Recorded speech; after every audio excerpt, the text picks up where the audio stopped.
Good evening sir. Good evening Good sir. evening. Good evening. बहुत दिनों बाद कई बच्चे आज क्लास में आएंगे नहीं, बीच में Yes, स्कूल sir. के एग्जामिनेशन में सारे बिजी हो गए। कोई बात नहीं।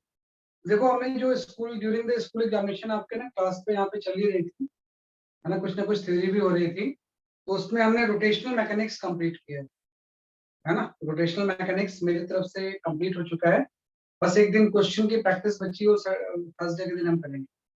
तो थर्सडे के दिन क्वेश्चंस जो हायर लेवल के है ना वो डिस्कस होंगे, है ना। तो मेरी तरफ से वो कंप्लीट हो चुका है। तो दो ऑप्शन है जिन्होंने उसको अटेंड नहीं किया है ना, क्योंकि एसएचएम तक तो मेरे ख्याल से स्टूडेंट्स अटेंड कर रहे थे। एसएचएम के बाद फिर उनके स्कूल में एग्जामिनेशन शुरू हो गए, मोस्टली स्टूडेंट फिर उसके बाद क्लासेस नहीं कर रहे हैं, या रोटेशन की भी हो सकता है स्टार्टिंग की किया होगा, है ना। तो उसके लिए दो ऑप्शन है। एक ऑप्शन तो ये है कि रिकॉर्डिंग सारी है ना, कि उसमें रोटेशन के साथ 1 2 3 ऐसे सीक्वेंस वाइज सारी रिकॉर्डिंग अवेलेबल है, तो या तो वो रिकॉर्डिंग आप देख लो एक बार, या फिर बाद में जो एसीपी सर करवाएंगे अभी रोटेशन में ख्याल से सेंटर ऑफ मास के बाद, तो वो भी आप अटेंड करोगे तो उससे भी हो जाएगा। तो दोनों ऑप्शन आपके पास है, तो दोनों में से जो भी आप यूज करोगे, राइट। अब आगे का पार्ट मैं आपको बताता हूँ कि अभी एसएचएम का थोड़ा सा जो पोर्शन आपका बचा हुआ था, आज मैं उसको कंप्लीट करूंगा, है ना। कि आज एसएचएम का जो एंगुलर एसएचएम बचा हुआ था ना, today I will complete it. बहुत ज्यादा बड़ा पोर्शन नहीं है, छोटा सा पोर्शन है ना। और क्वेश्चन प्रैक्टिस वैसे ही हम थर्सडे के दिन करते रहे, जैसे पहले हम करते थे कि सैटरडे संडे हम थ्योरी पढ़ते थे और थर्सडे को सिर्फ क्वेश्चंस की प्रैक्टिस करते थे। तो जो भी एसएचएम या रोटेशन या दूसरे भी चैप्टर्स की हमेशा क्वेश्चंस की प्रैक्टिस थर्सडे को चलती रहेगी। तो अब थर्सडे को मैं कोई थ्योरी आगे नहीं बढ़ाऊंगा, बल्कि सिर्फ क्वेश्चंस की उसमें क्या होगा जैसे आपकी प्रैक्टिस होगी। डिपेंड करता है, मतलब अगर वो अभी जैसे रोटेशन कंप्लीट हो गया तो क्वेश्चंस हैं, जब कभी क्वेश्चन नहीं होंगे तो थ्योरी भी हो सकती है ना। लेकिन मोस्ट ऑफ द केसेस में उसमें क्वेश्चंस की प्रैक्टिस ही होती है ना। और कल संडे को 10 o'clock पे मेरी क्लास है। टाइम टेबल आप देखते रहो, एक्चुअली टाइम टेबल में चेंज हो जाता है ना सीक्वेंस वाइज कई बार। तो मेरी क्लास कल भी एसएचएम है? हाँ नहीं, कल एसएचएम नहीं, कल नया चैप्टर। कल भी एसएचएम?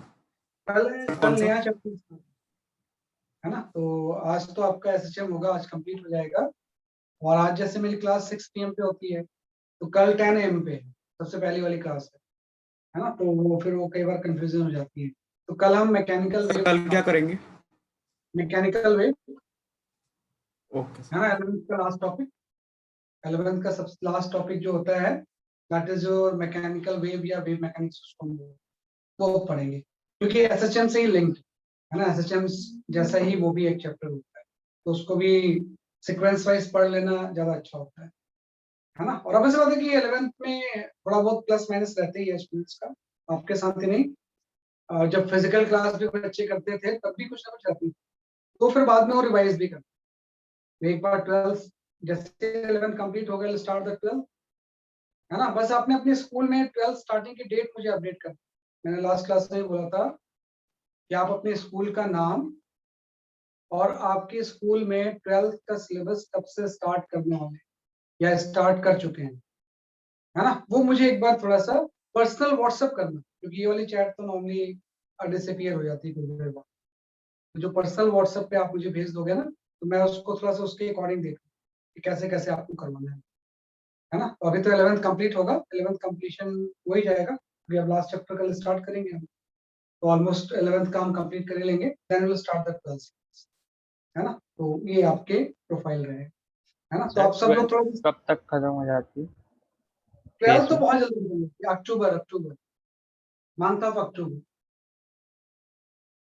अक्टूबर में 12th खत्म है। 12th का सिलेबस उतना बड़ा नहीं है। इलेक्ट्रोस्टैटिक्स और ऑप्टिक्स ही तो है सर? हाँ, इलेक्ट्रोस्टैटिक्स है, ऑप्टिक्स है, एंड मैग्नेटिज्म वगैरह भी है। Yes sir, magnetism. Electromagnetism and optics is the right, वह इलेक्ट्रोमैग्नेटिज्म है और ऑप्टिक्स एंड मॉडर्न फिजिक्स है ना, कि मॉडर्न फिजिक्स है। तो नॉर्मली जो भी टाइम लगता है स्टार्टिंग के चैप्टर्स में लगते हैं, तो बहुत ज्यादा उसका सिलेबस का नहीं होता है। आप मान के चलो कि अगर 11 12 मिला के 100%, तो 11th का सिलेबस 60 to 65%, 60% बन सकता है, और 12th का सिलेबस 40%, है ना। उसके अकॉर्डिंग थोड़ा सा 11th में टाइम लगता है ना, 11th में चैप्टर्स ही बहुत सारे, तो मैंने फिर भी ऑलमोस्ट पढ़ाया है। अदरवाइज तो कंप्लीट नहीं होता है 11th का सिलेबस 11th, है ना, वो नेक्स्ट ईयर में शिफ्ट होता है या कुछ ऐसे करते हैं। तो आई डोंट वांट कि मतलब 12th स्टार्ट हो तो 11th का बहुत ज्यादा आपको कोई बैकलॉग हो। रिवीजन एक अलग चीज है, लेकिन एसएस चैप्टर के बारे में नॉलेज है ना, तो यहाँ कर सकते हैं। ठीक है ना, चलो, क्योंकि नेक्स्ट ईयर फिर आप केवीपीवाई दोगे, है ना, एनटीएससी दोगे, सॉरी एनटीएससी 10th में देते हैं, केवीपीवाई दोगे, फिजिक्स ओलंपियाड दोगे, है ना, तो उसमें तो फिर पूरा सिलेबस आता है, उसमें फिर कोई ऐसा नहीं होता कि ये नहीं आएगा, एवरीथिंग, कोई भी चीज जो सिलेबस में है वो 11 12 के ऊपर है ना, तो उसके लिए थोड़ा सा फिजिक्स ओलंपियाड भी सब लोग फिल कर देना, एंड केवीपीवाई तो ऑलमोस्ट सब लोग देते ही हैं, किशोर वैज्ञानिक प्रोत्साहन योजना, है ना, ये सब देने से सही रहता है, जैसे कि स्टूडेंट्स क्वालिफाई करते हैं तो उनको एक कॉन्फिडेंस और बूस्टअप भी मिलता है ना, बाद में उसको अवेल करें या नहीं करें अलग बात है, लेकिन सही रहता है, एक बार उसको करना चाहिए। ठीक है, चलो, है ना, तो आज जो आपको चैप्टर पढ़ना है ना, you will have to, we are going to study the angular SH, है ना, यहाँ पे जो चैप्टर आज हम पढ़ेंगे, we study the angular SH, है ना, लीनियर एसएचएम हमने कंप्लीट कर, है ना, तो एंगुलर एसएचएम इज ए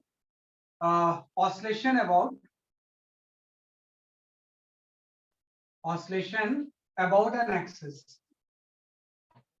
जब किसी एक्सिस के अबाउट ऑसिलेशन होता है तो इसी को हम क्या होता है, जैसे कि आपका एंगुलर एसएचएम, है ना, तो एंगुलर एसएचएम का सिंपल सा हम ये बोलेंगे कि भाई कोई भी चीज अगर एंगुलर एसएचएम परफॉर्म कर रही है, तो जैसे कि एक सिंपल पेंडुलम होता है ना, सिंपल पेंडुलम का जो मोशन होता है वो क्या होता है, एंगुलर एसएचएम होता है ना, कि अगर हम बात करें जैसे कि आपके सिंपल पेंडुलम की, है ना, तो जो सिंपल पेंडुलम होगा इसका जो मोशन होता है वो क्या होता है, जैसे कि आपका एसएचएम, है ना, तो सिंपल पेंडुलम में यही तो होता है कि आपका एक इस तरह से बॉब हम हैंग कर देते हैं ऐसे इस स्ट्रिंग से, एल लेंथ की स्ट्रिंग है, एम मास है, और इसको इस तरह से ऑसिलेट करते हैं, है ना, तो ऑब्वियस बात है कि किसी गिवन एक्सिस के अबाउट ये क्या करेगा, ऑसिलेट करेगा, एक्सिस आपका ये ओ है, इस ओ के अबाउट ये क्या करता है, जैसे कि आपका ऑसिलेट, तो इसी तरह के एसएचएम को हम क्या होता है, जैसे कि आपका एंगुलर एसएचएम, है ना, ऑब्वियस बात है कि इसका मैक्सिमम जो होगा, है ना, वो अब एंगल के टर्म्स में आ जाएगा, कि मैक्सिमम जिससे ये ऑसिलेट कर सकता है उसको समझ होता है थीटा नॉट, है ना, तो थीटा नॉट इसका एम्पलीट्यूड हो जाएगा, कि अगर मैं थीटा नॉट की बात करूं तो ये थीटा नॉट इसका क्या हो जाएगा, जैसे आपका एम्पलीट्यूड, है ना, कि थीटा नॉट क्या हो जाएगा, एम्पलीट्यूड हो जाएगा, और ये इस तरह से ऑसिलेट करेगा इस ओ के अबाउट, है ना, तो जो एंगुलर सिस्टम जब हम करते हैं तो सबसे पहले तो हम ये देखेंगे कंडीशन फॉर एंगुलर सिस्टम क्या हो, कि भाई क्या कंडीशन होगी ताकि हम पता कर पाए कि एसएचएम परफॉर्म करे, तो जैसे उसमें रिस्टोरिंग फोर्स होता था, एंगुलर सिस्टम में रिस्टोरिंग टॉर्क होता है, अगर मैं एंगुलर सिस्टम की बात करूं तो we can talk about the restoring torque,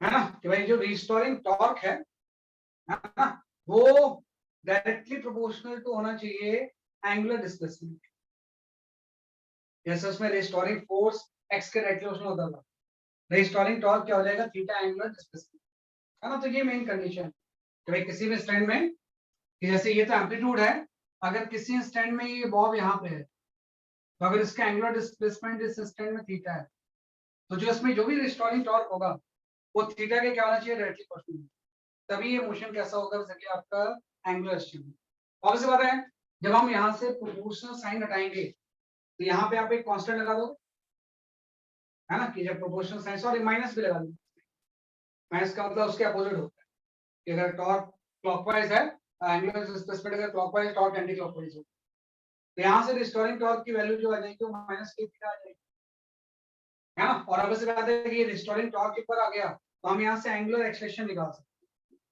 कि हम यहाँ पे क्या निकाल सकते हैं, जैसे कि आपका एंगुलर एक्सेलरेशन, है ना, इसलिए रोटेशन के बाद मैंने इसको लिया, तो बहुत सारे क्वेश्चन फिर हम नहीं कर पाते, यहाँ से एंगुलर एक्सेलरेशन अल्फा की वैल्यू जो होगी ये restoring torque bye moment of inertia, कि रिस्टोरिंग टॉर्क को आप किससे डिवाइड कर लोगे, मोमेंट ऑफ इनर्शिया, यहाँ पे आपका आ जाएगा माइनस के बाई आई इंटू थीटा, है ना, तो ये आपका एंगुलर एक्सेलरेशन हो गया, जो कि माइनस के बाई आई इंटू क्या हो जाएगा, थीटा हो जाएगा, तो आपको पता है कि ये वाला जो टर्म होगा, ये जो के बाई आई वाला टर्म है, ये टर्म होता है ओमेगा स्क्वायर, है ना, ये वाला टर्म क्या हो जाएगा, ओमेगा स्क्वायर एंगुलर फ्रीक्वेंसी तो एंगुलर एक्सेलेरेशन की वैल्यू जो होगी अल्फा, ये आपको आ जाएगा माइनस ओमेगा स्क्वायर।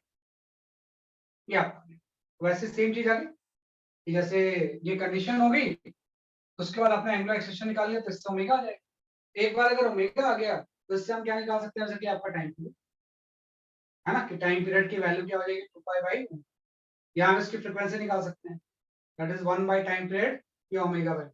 मेन चीज वही है कि जैसे इस केस में ये इक्वेशन आपको लानी होगी कि जैसे आपके इक्वेशन आ गया अपने आप ओमेगा आ जाएगा और टाइम पीरियड एंड फ्रीक्वेंसी निकालना। तो जैसे आप लीनियर सिस्टम में रिस्टोरिंग फोर्स के बारे में बात करते हैं, इसमें हम बात करते हैं रिस्टोरिंग टॉर्क के बारे में, है ना। रिस्टोरिंग टॉर्क से सारी चीजें फर्दर क्या करते हैं, जैसे कि आपकी सिंप्लीफाई करते हैं। कहाँ बस बात है कि जैसे आप इक्वेशन लिखते थे, इक्वेशन ऑफ एसएचएम या आप इक्वेशन ऑफ लीनियर सिस्टम लिखते थे। अगर मैं किसी केस में ऐसा बात करूं कि what is the equation of linear system, है ना, कि हम बात करें इक्वेशन ऑफ लीनियर एसएचएम। तो लीनियर सिस्टम की इक्वेशन मैंने आपसे ये बोला था कि x इक्वल टू क्या हो जाएगा, a sin omega t plus five. This is the equation of the linear system कि x इक्वल टू क्या हो जाएगा, जैसे कि आपका a sin omega t plus five, है ना। वैसे ही अगर मैं लिखना चाहूं कि what is the equation of angular system, अगर मैं इस तरह से लिखना चाहूं कि what is the equation of A angular SHM, तो भी लिख सकता हूं मैं इसे, है ना, कि भाई कोई भी अगर इस तरह से वर्क परफॉर्म कर रहा है तो यहाँ पे इक्वेशन इसका क्या होगा, जो ये थीटा चेंज हो रहा है किस फंक्शन से चेंज हो रहा है, तो इसी को हम बोलते हैं equation of angular SHM. Equation of angular SHM या एंगुलर एसएचएम की बेसिक इक्वेशन क्या होगी, है ना। तो इक्वेशन ऑफ एंगुलर एसएचएम आपकी ये होगी, theta equal to theta nought into sine omega t plus, है ना। वही एक्स की जगह पे थीटा आ गया तो इसमें थीटा चेंज होता है ना। तो किसी इंस्टेंट में अगर इसका एंगुलर डिस्प्लेसमेंट थीटा है तो किसी टी टाइम पे थीटा की वैल्यू हो जाएगी theta naught sign omega t plus. इस पे थीटा नॉट हम जानते हैं एम्पलीट्यूड हो जाएगा मैक्सिमम, है ना। तो ये थीटा आ गया। अगर इसका कोई थीटा है किसी इंस्टेंट पे तो इसकी कुछ एंगुलर स्पीड होगी ओमेगा डैश, ये तो एंगुलर डिस्प्लेसमेंट है। हम यहाँ पे एंगुलर स्पीड निकाल सकते हैं कि किसी इंस्टेंट में अगर इसकी कोई एंगुलर स्पीड है दैट इज ओमेगा डैश, क्योंकि ओमेगा मैं एंगुलर फ्रीक्वेंसी के लिए यूज कर रहा हूँ इसलिए मैंने ओमेगा डैश लिया है। तो ये चीज हो जाएगी D theta by D T, है ना। तो इसको डिफरेंशिएट कर दोगे आप तो ये आपका हो जाएगा बेसिकली आपका थीटा नॉट इनटू ओमेगा और साइन कन्वर्ट हो जाएगा कॉस में ओमेगा टी प्लस, है ना, कि भाई ओमेगा डैश की वजह से थीटा बाई डी टी हो जाएगी थीटा नॉट इनटू ओमेगा और साइन किस में कन्वर्ट हो जाएगा कॉस में, और थीटा नॉट इनटू ओमेगा जो होगा, है ना, ये वाली जो वैल्यू होगी ये आपकी हो जाएगी ओमेगा डैश की मैक्सिमम वैल्यू, एंगुलर स्पीड की क्या हो जाएगी जैसे आपकी मैक्सिमम वैल्यू, है ना। और ऐसे ही अगर हम निकाल लें एंगुलर एक्सेलेरेशन,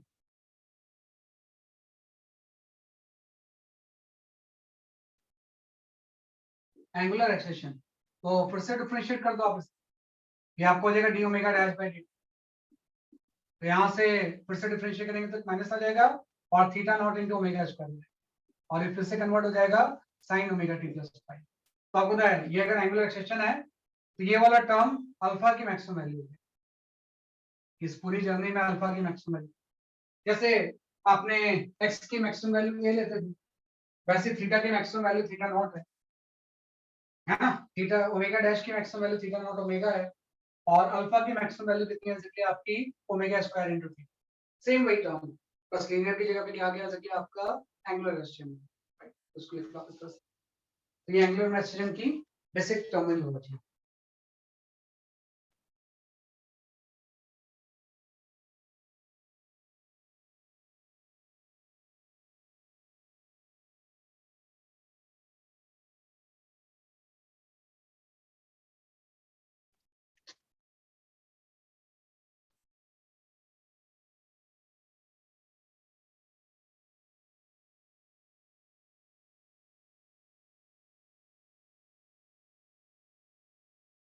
तो आप थोड़ा सा सीरियस हो जाना और जो भी बैकलॉग है कोशिश करो 12th स्टार्ट होने के पहले थोड़ा बहुत कंप्लीट कर पाओ, है ना, वो सही रहता है। सर टॉर्क का एक डाउट है, पूछ सकता हूँ?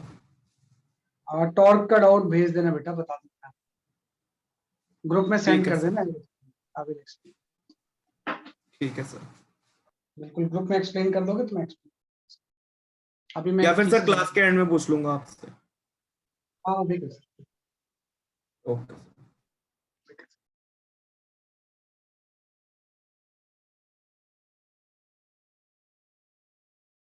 ठीक है, ये आपका कैसे। अब हम आ जाते हैं, जो मेन पर्पस होता है कि आपको इसमें बहुत सारे पेंडुलम्स पढ़ने होते हैं, कि जब भी हम एंगुलर सिस्टम पढ़ते हैं ना, तो इसमें वेरियस टाइप ऑफ पेंडुलम हम पढ़ते हैं, है ना। यहाँ पे जब बहुत इसमें हम डिस्कस करेंगे, तो we study various type of pendulum, है ना, कि यहाँ पे हम बहुत सारे तरह के क्या पढ़ते हैं, जैसे कि आपके पेंडुलम। तो सबसे पहला जो पेंडुलम हम पढ़ते हैं, वी स्टडी सिंपल पेंडुलम, अभी तक जो हमने डिस्कस किया, है ना, कि कोई भी अगर सिंपल पेंडुलम होगा, तो सिंपल पेंडुलम के टाइम पीरियड का फॉर्मूला हम बहुत दिन से पढ़ते आ रहे हैं।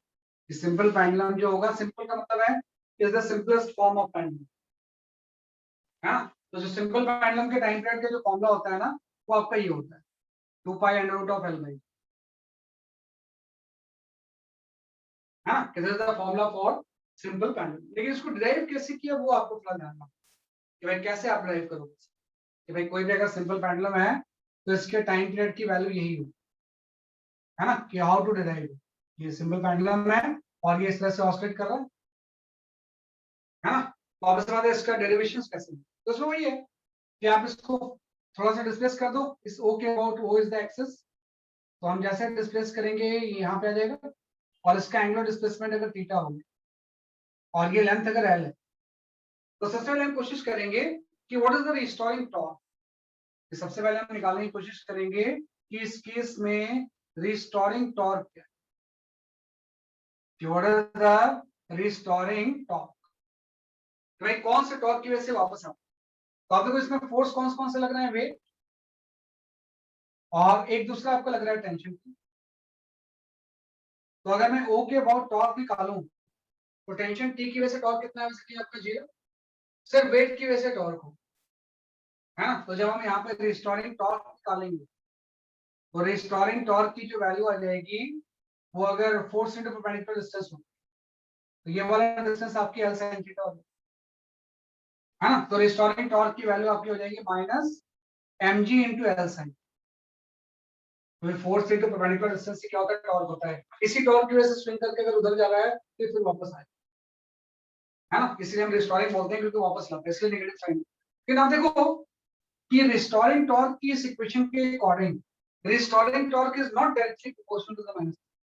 तो अभी तो ये एसएचएम है ही नहीं, है ना, यहाँ पे साइन वाला काम आ रहा है, जबकि रिस्टोरिंग टॉर्क माइनस थीटा के डायरेक्टली प्रोपोर्शनल होगा, तभी ये चीज क्या होगी, एसएचएम। तो कई बार इसमें दिया होता है कि जो थीटा होता है वो स्मॉल होता है, जो भी हम इस तरह से लेते हैं ना, वैसे तो ये ऑपरेशन होगा, लेकिन ये थीटा स्मॉल होगा तभी एसएचएम परफॉर्म। हम अगर हम यहाँ पे ले लें कि फॉर स्मॉल थीटा,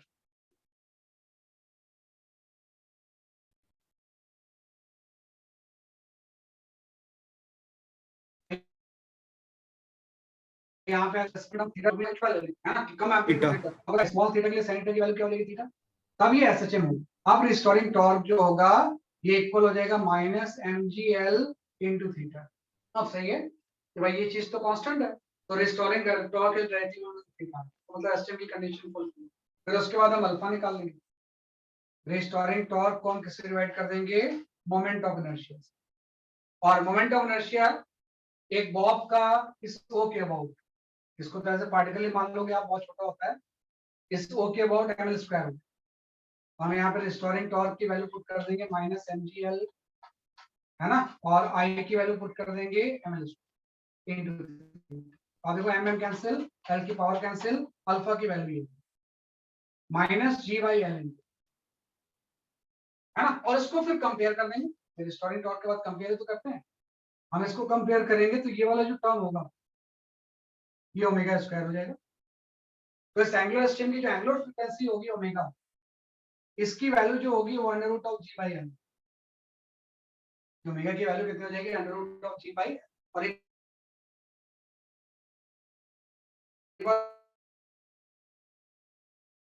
ओमेगा आ गया तो टाइम पीरियड का यही फॉर्मूला, इस सिंपल पेंडुलम का जो टाइम पीरियड होता है वही।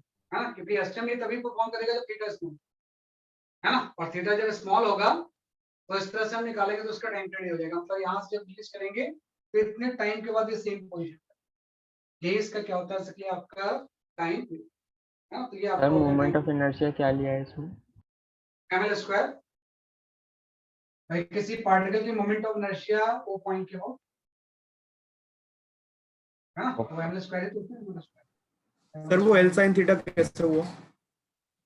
कहाँ पे बेटा, टॉर्क इज इक्वल टू होता है फोर्स इनटू परपेंडिकुलर डिस्टेंस, तो ये तो फोर्स हो गया और L sine theta perpendicular distance हो गया है ना, ये टॉर्क होता है फोर्स इनटू क्या होता है परपेंडिकुलर डिस्टेंस, ये फोर्स हो गया, ये परपेंडिकुलर डिस्टेंस हो गया, अगर एफिडेंस एल है तो ये चीज एल साइन, यस ये चीज आपकी है, क्योंकि टॉर्क जो होता है this is force into perpendicular distance,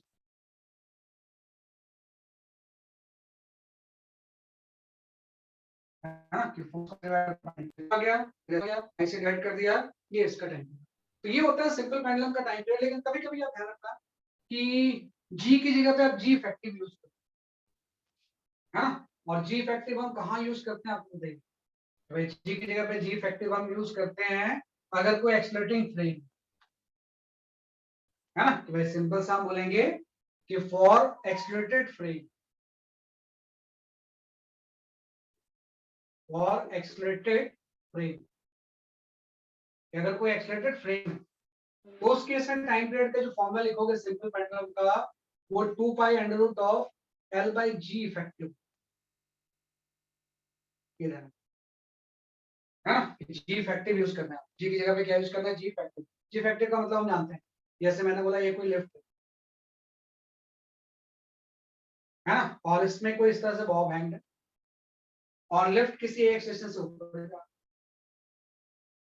तो आपको कि इसमें एक सूडो फोर्स भी तो लग जाएगा, भाई एम जी नीचे होगा प्लस एक एम ए भी लग जाएगा, बाकी टेंशन वगैरह तो ऐसे लगेंगे जैसे और देखो पहले जो mg फोर्स था उसकी जगह पे एक ms सूडो फोर्स ऐड हो गया ना, तो इस केस में जो g इफेक्टिव होगा उसकी वैल्यू आपकी g प्लस है, हाँ, तो अगर आपसे कोई पूछे कि ये अगर ऑसिलेट कर रहा है इस एक्सेलरेटेड फ्रेम में तो इसका टाइम पीरियड कितना होगा, ये टाइम पीरियड सिंपल सा हम ही ले लेंगे 2 pi under root of l by g plus है ना, टाइम पीरियड की वैल्यू क्या लेंगे 2 pi under root of l by g plus है ना, ये इसका क्या हो जाएगा, चलिए आपका टाइम पीरियड हो जाएगा, तो एक्सेलरेटेड फ्रेम में जो टाइम पीरियड की वैल्यू होती है वो 2 pi under root of l by क्या हो जाती है, इसकी आपकी g इफेक्टिव होगी, तो g को हम किससे रिप्लेस कर देंगे, g इफेक्टिव एक्सटेंडेड फ्रेम। हाँ, एक और भी चीज होती है कि भाई ये जो है ना टाइम पीरियड का जो फॉर्मूला है इसमें l बहुत ज्यादा नहीं होता है ना, लेकिन कई बार वर्ड यूज होता है कि फॉर लॉन्ग पेंडुलम, है ना, कि for long pendulum,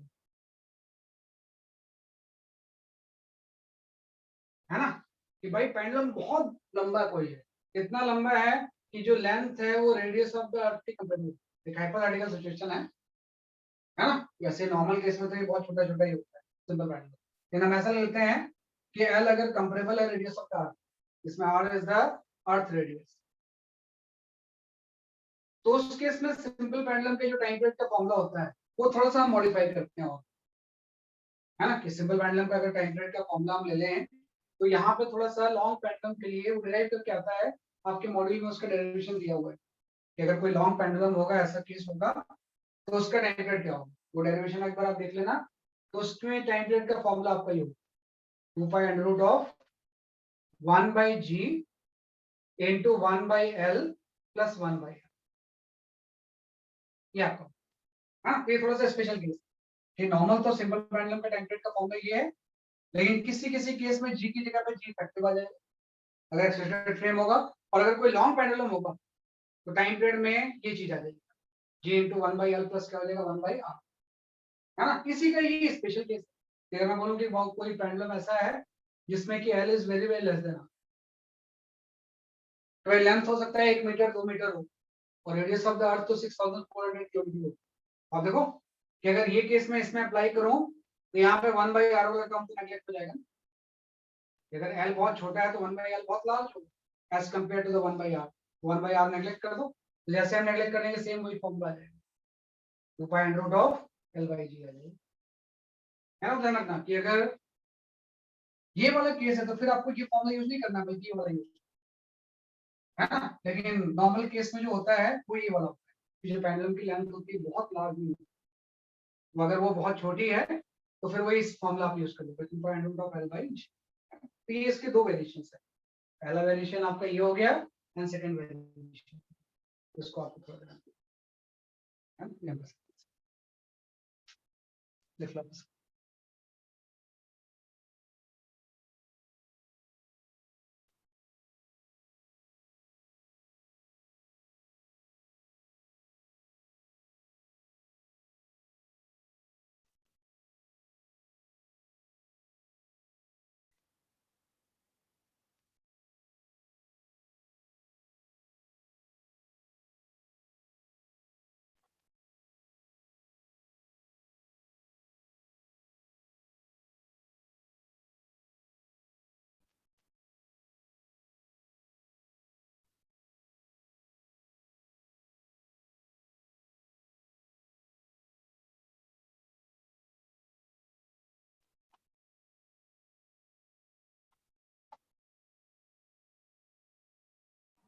sir ω²g/L कैसे हुआ?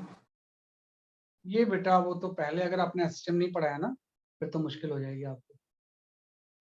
Okay sir. स्टैंडर्ड इक्वेशन से हम कंपेयर करते हैं, ये भी तो आपने पढ़ा किया, स्टैंडर्ड इक्वेशन ये हो जाएगी -ω² इनटू ω² को कंपेयर करेंगे तो इसे तो इस फॉर्म में लाके जो भी चीज थीटा के साथ आती है ओमेगा की वैल्यू ये हो जाएगी और टाइम पीरियड की, तो थोड़ा सा मतलब पहले से कनेक्टेड ही है। कल नया चैप्टर स्टार्ट होगा मैकेनिकल। Okay sir.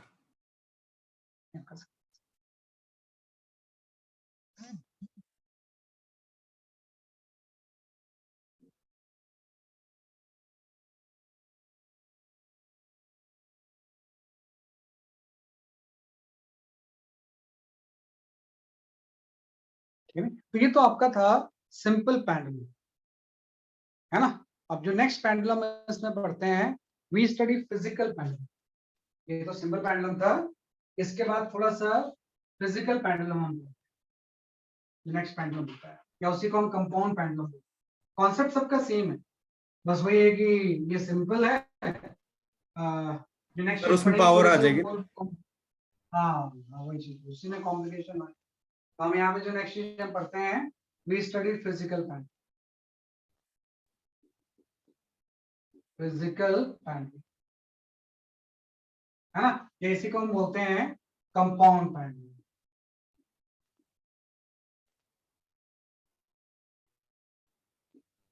है ना, तो जो फिजिकल ये कंपाउंड पेंडुलम होता है, इससे क्या होता है कि कोई भी फिजिकल बॉडी किसी एक्सिस के ओर ऑसिलेट करती है। फिजिकल पेंडुलम में physical body right oscillate about an axis, oscillate about an axis. तो जब भी कोई फिजिकल बॉडी किसी एक्सिस के ओर ऑसिलेट करेगी तो उसी को हम क्या बोलते हैं, जैसे आपका फिजिकल पेंडुलम। तो इसमें क्या होता है कि इस तरह से अगर कोई आर्बिट्री शेप की बॉडी है ना, वह किसी भी शेप की हो सकती है, और आपने यहाँ पे इसको हिंज कर दिया या पिवोटेड कर दिया इसे, हाँ, किसी भी शेप की कोई फिजिकल बॉडी में भी रॉड कुछ भी हो सकता है, रॉड फ्रेम कुछ भी एनीथिंग, है ना, डस्ट कुछ भी हो सकता है, कि इसको अगर हम किसी एंड पे इस तरह से पिवोट कर दें, है ना, और इसको इस तरह से प्लेन में ऑसिलेट करें, तो इसका जो ऑसिलेशन होगा इसी को हम बोलते हैं फिजिकल पेंडुलम। इसको इस तरह से शिफ्ट करें और ये आपके कोई स्टेप में आ जाएगी ऐसे, है ना, और इसके बाद अबाउट ये ऑसिलेट जब करेगी, तो ऐसी चीज को हम क्या बोलते हैं कि आपका फिजिकल पेंडुलम। आप फिजिकल पेंडुलम का टाइम पीरियड निकालने की कोई वही फॉर्मूला है कि भाई कोई यहाँ पे तो ये पिवोटेड है या हिंज्ड है जिसके बॉडी ऑसिलेट कर रही है, इसका सेंटर ऑफ मास कहीं ना कहीं होगा। सपोज इसका सेंटर ऑफ मास यहाँ पे, तो सेंटर ऑफ मास में इसमें क्या लगेगा, वेट एक्ट कर रहा होगा, है ना, और सेंटर मास और पिवोट के बीच की डिस्टेंस आप मेजर करना, ये डिस्टेंस सपोज डी है, कि सेंटर ऑफ मास और पिवट के बीच में डिस्टेंस क्या है, आपके डी। अगेन वही है कि हम निकालेंगे रिस्टोरिंग टॉर्क। आपने क्या किया, इसको स्लाइटली थीटा से शिफ्ट कर दिया है और हम निकालना चाह रहे हैं कि वेट की वजह से रिस्टोरिंग टॉर्क कितना है। तो mg इंटू परपेंडिकुलर डिस्टेंस ही तो टॉर्क होगा। तो अगर ये चीज डी है तो ये चीज क्या हो जाएगी, डी साइन थीटा हो जाएगी। हाँ, तो इस केस में जो रिस्टोरिंग टॉर्क होगा, हाँ, इसकी वैल्यू हो जाएगी minus M G D sine theta. तो आपको तो अगेन स्मॉल एंगल ले लेंगे हम, है ना, क्योंकि ऐसे तो एसटीएम होगा ही नहीं, है ना। जो डिस्प्लेसमेंट होता है वो स्मॉल होता है, तो स्मॉल अगर हम डिस्प्लेसमेंट ले लेंगे तो यहाँ से रिस्टोरिंग टॉर्क की जो वैल्यू आ जाएगी वो minus M G D theta होगी, है ना। ये क्या हो गया चलिए आपका रिस्टोरिंग टॉर्क। और इसके बाद हम ले लेंगे इसमें, हम अल्फा निकाल लेंगे इसका। तो अल्फा इक्वल टू जो हो जाएगा रिस्टोरिंग टॉर्क बाई क्या हो जाएगा, moment of inertia. Restoring torque by क्या हो जाएगा चलिए आपका मोमेंट ऑफ इनर्शिया। यहाँ से आपका ये आ जाएगा minus M G D by I into theta. वही चीज है कि थीटा के साथ जो चीज होती है ओमेगा स्क्वायर होती है वाली थीटा, तो इसका ओमेगा आ गया, हाँ, इसका क्या हो गया चलिए आपका ओमेगा आ गया। ओमेगा की वैल्यू आ गई M G D by I,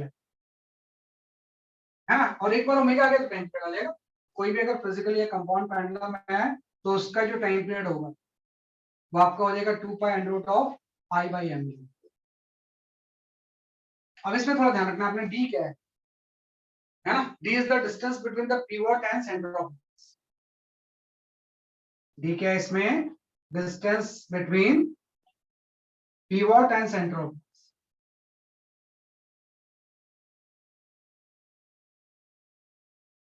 pivot and centre of मास की जो डी है वो पिवट और सेंटर ऑफ मास के बीच का क्या है, डिस्टेंस। और जो इसमें आई है, I is the moment of inertia about the tube. I क्या होता है एक्चुअली आपका मोमेंट ऑफ इनर्शिया।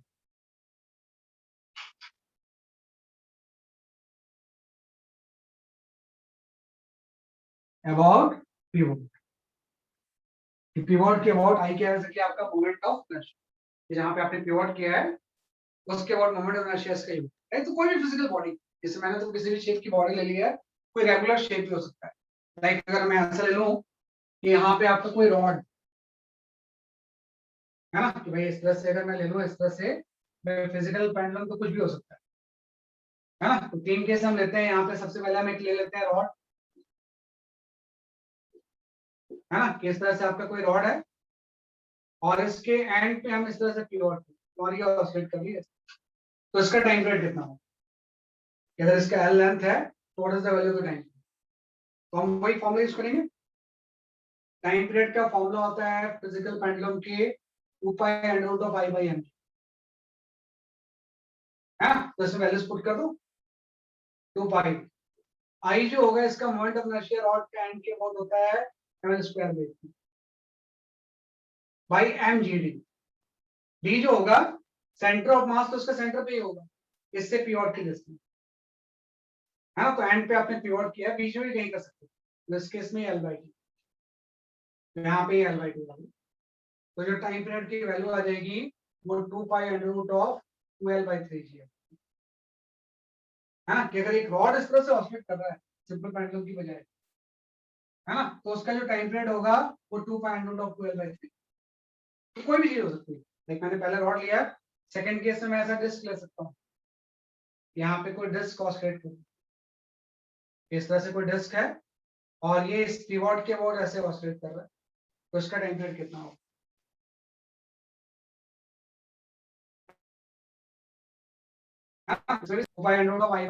तो डिस्क मोमेंट ऑफ इनर्शिया हो जाएगा, आप ध्यान रखना, M R square by 2 plus M R square, ये हो जाएगा। इसलिए क्योंकि सेंटर ऑफ मास के about moment of inertia disc का एम आर स्क्वायर बाई 2 होता है अगर एक्सिस ऐसे पास हो। लेकिन निकालना तो आपको इस ओ के अबाउट है, तो पहले एक्सिस थ्योरम से शिफ्ट करते हैं कि सेंटर ऑफ मास के about M R square by 2 होता है प्लस एम एच स्क्वायर, पहले एक्सिस थ्योरम में बनी, और ये डिस्टेंस तो आ रही हो, है ना, ये डिस्टेंस क्या हो जाएगा इसलिए आपकी आर होगी, ये आपका हो जाएगा एम जी, है ना, आई बाई एम जी, है ना। तो यहाँ से टाइम पीरियड की वैल्यू आ जाएगी, है ना। टाइम पीरियड की वैल्यू अगर हम देखें तो 2 पाई अंडर रूट ऑफ, ये आपका आ जाएगा 3r/, है ना। इसको भी सॉल्व करेंगे तो आपका जो आ जाएगा वो कितना आ जाएगा कि आपका 3r/2, है ना। तो ये टाइम पीरियड इसका हो जाएगा, है ना। तो कोई भी फिजिकल बॉडी, रॉड, है ना, डिस्क, है ना, किसी को जब भी हम ऑसिलेट करेंगे तो उसके टाइम पीरियड का एक डायरेक्ट फॉर्मूला है, इससे हम इसको निकाल सकते हैं, है ना। सिंपल पेंडुलम का भी इससे निकाल सकते हैं। अगर मैं सिंपल पेंडुलम की बात करूं इसी केस में, मैं सिंपल पेंडुलम कंपाउंड का ही तो सिंपलेस्ट फॉर्म है। मैं फिजिकल या कंपाउंड पेंडुलम का सिंपलेस्ट फॉर्म सिंपल पेंडुलम बोलते हैं। अगर मैं यहाँ पे बात करूं सिंपल पेंडुलम, तो सिंपल पेंडुलम में यही तो होता है भाई, आपने एक स्ट्रिंग ली, इससे बॉब हैंग कर दी, ये O है और सेंटर ऑफ मास इसका सेंटर पे ही होगा, तो हम फॉर्मूला यूज करेंगे time period is equal to 2 pi under root of I/mgd। तो I तो इस केस में ml स्क्वायर हो जाएगा, d की जगह पे L आ जाएगा, है ना, क्योंकि इस एक्सिस के अबाउट पॉइंट मास सिर्फ यहीं पे है ना, ml स्क्वायर हो जाएगा और d की जगह पे पूरा L लेंथ आ जाएगा, है ना। तो उससे वही फॉर्मूला आ जाएगा 2 pi under root of L/g, ये आपका टाइम पीरियड आ गया, है ना। तो वही चीज है कि एक जनरल फॉर्मूला आ गया है ना, इसको हम किसी भी केस में यूज कर सकते हैं, किस बात से। तो इसी को हम बोलते हैं फिजिकल या कंपाउंड पेंडुलम।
बॉब का ही तो मोमेंट ऑफ इनर्शिया लिया है बेटा हमने, बॉब का ही मोमेंट ऑफ इनर्शिया। अच्छा, वो इस तरह से कर रहे हो आप, एक्चुअली इसका रेडियस बहुत कम होता है ना। आपका वैसे कहना सही है कि अगर मैं इसमें बॉब कोई बड़ा ऐसे ले लेता किसी r रेडियस का, आपका बिल्कुल सही है कि बॉब जो होता है वो अगर कोई बड़ा मैं ले लूं तो यहाँ पे जो मोमेंट ऑफ इनर्शिया लेना चाहिए आपको, वो ये लेना चाहिए 2/5 mr² plus ml m into L plus R का स्क्वायर।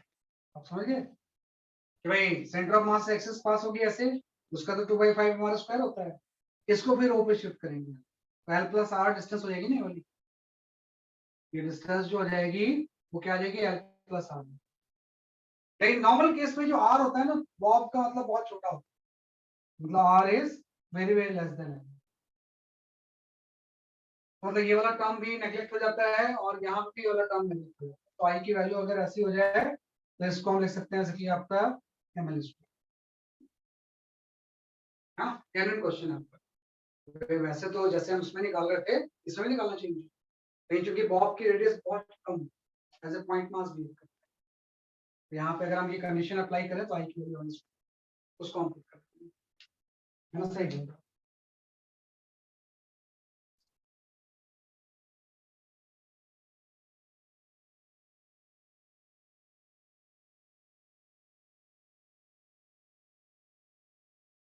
है ना, ये हम कर सकते हैं ऐसे।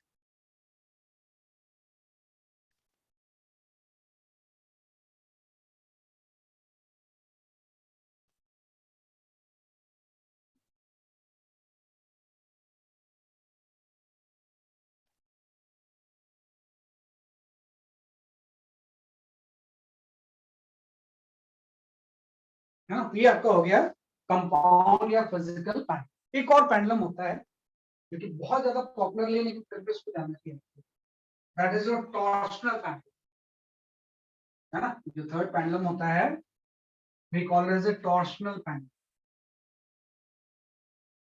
है ना। यहाँ पे जो नेक्स्ट चीज हम पढ़ते हैं, वी स्टडी टॉर्शनल पेंडुलम।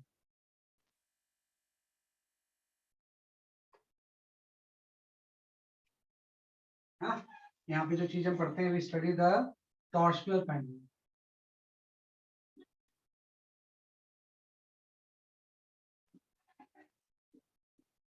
है ना।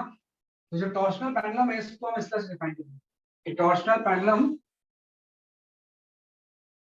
है ना, in this pendulum,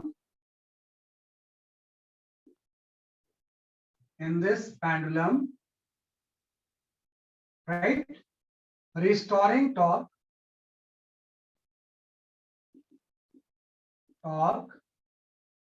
is provided by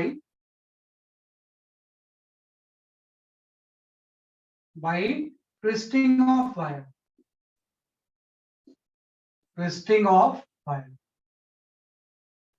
हाँ, इसमें जो रिस्टोरिंग टॉर्क है वायर को ट्विस्ट करके हम प्रोवाइड करते हैं, इसलिए उसको क्या होता है टॉर्शनल पेंडुलम। इसका मतलब ये हो गया जो स्टार्टिंग में जो फिगर बना हुआ है ना, चैप्टर के स्टार्टिंग में जो मैंने एक फिगर बनाया हुआ था वो टॉर्शनल पेंडुलम है। वह इस तरह से कोई वायर है, आप क्या करते हो, कोई डिस्क को ऐसे इस तरह से, डिस्क को इस तरह से सेंटर में आपने वेल कर दिया, ये कोई डिस्क है, हाँ, और इस डिस्क को हम क्या करते हैं, ऐसे रोटेट करते हैं। तो पहले ये कोई रेफरेंस लाइन थी, अगर मैं इसको इस तरह से रोटेट कर दूं क्लॉकवाइज या एंटी क्लॉकवाइज किसी थीटा एंगल से, है ना, और थीटा एंगल से रोटेट करके मैं इसको छोड़ दूं तो ये ऐसे ऑसिलेट करेगा ना, है ना। जैसे हम इसको रोटेट करेंगे वायर ट्विस्ट होगा, और जैसे छोड़ेंगे वो ट्विस्टिंग वायर की वजह से रिस्टोरिंग टॉर्क है और ये ऑसिलेट करेगा। हाँ, तो इस तरह के पेंडुलम को हम क्या बोलते हैं, टॉर्शनल पेंडुलम। तो इसमें क्या होगा ना, जितना ज्यादा हम ट्विस्ट बढ़ाएंगे रिस्टोरिंग टॉर्क उतना ज्यादा बढ़ेगा, जितने ज्यादा एंगल से हम रोटेट करेंगे वायर उतनी ज्यादा ट्विस्ट होगी, और जितनी ज्यादा वायर ट्विस्ट होगी रिस्टोरिंग टॉर्क उतनी ज्यादा होगा। तो इसमें सिंपल सा ऐसा आता है कि जो रिस्टोरिंग टॉर्क है this is directly proportional to the minus, हाँ, जैसे जैसे हम थीटा बढ़ाते जाएंगे रिस्टोरिंग टॉर्क बढ़ता जाएगा, और जैसे प्रोपोर्शनल साइन आप हटाओगे यहाँ पे कांस्टेंट आ जाएगा,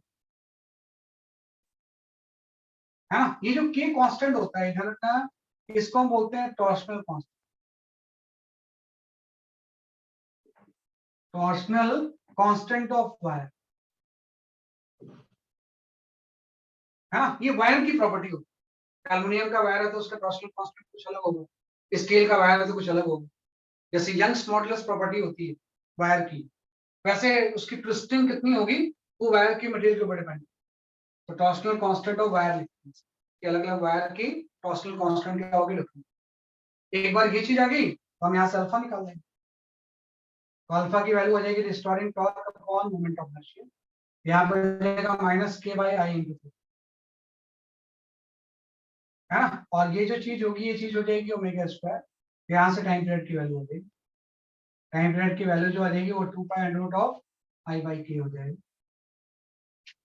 है ना। इसमें आई जो होगा वो मोमेंट ऑफ इनर्शिया हो जाएगा, I is the moment of inertia about an axis along the wire, है ना। कि वायर के along अगर मैं इस तरह से कोई एक्सिस ले लूं, है ना, कि वायर के along अगर मैं कोई एक्सिस ले लूं तो उसके बॉडी क्या हो जाएगा मोमेंट ऑफ इनर्शिया, है ना। तो हम किसी भी डिस्क का निकाल सकते हैं, है ना। तो ये बड़ा ध्यान रखना है कि के टॉर्शनल कांस्टेंट है, ये थोड़ा सा फॉर्मूला आप ध्यान, कई क्वेश्चन हो सकता है कि ये फॉर्मूला यूज। तो 3 तरह के पेंडुलम होते हैं, सिंपल, कंपाउंड एंड टॉर्शनल, ये आपको जानना।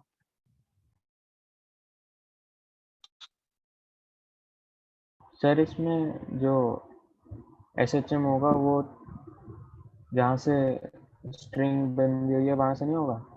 नहीं, वहां से नहीं होगा, सिर्फ डिस्क ट्विस्ट करेगी, है ना। डिस्क इस तरह से बस इसके बहुत ऐसे करेगी, ऐसे वाली एसएचएम नहीं है, हाँ, इस वो पॉइंट के अबाउट नहीं एसएचएम, बल्कि इसमें एसएचएम सी के वो के अबाउट इस तरह से ऑसिलेट नहीं करना, बस आपने ऐसे वायर को ट्विस्ट किया तो ऐसे बस करेगी, हाँ, वो तो फिर फिजिकल पेंडुलम ही हो जाएगा ये ऐसे। तो ये जस्ट ट्विस्टिंग की वजह से, तो इसमें एसएचएम जो हो रहा है वो सी के अबाउट हो रहा है।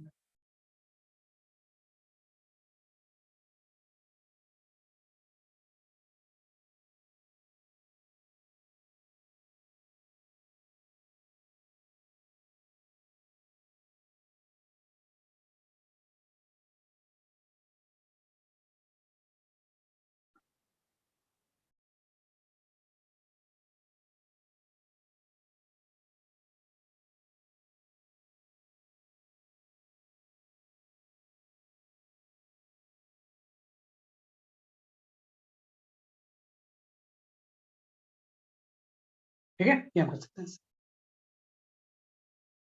तो मैं कुछ क्वेश्चंस देता हूँ, जैसे जैसे आप उसको करोगे अपने आप आपको कुछ ध्यान।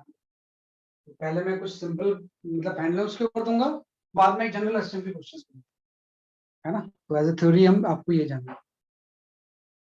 I share few questions.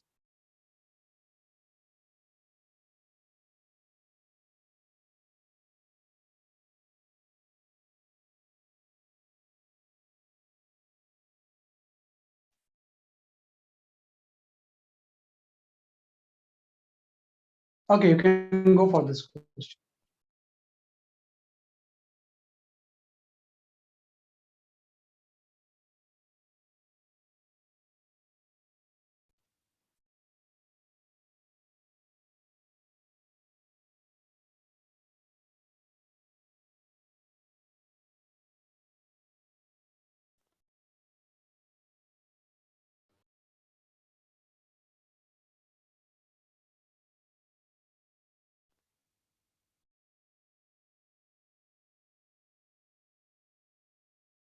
सही आंसर दे रहे हो आप लोग, बिल्कुल सही आंसर है।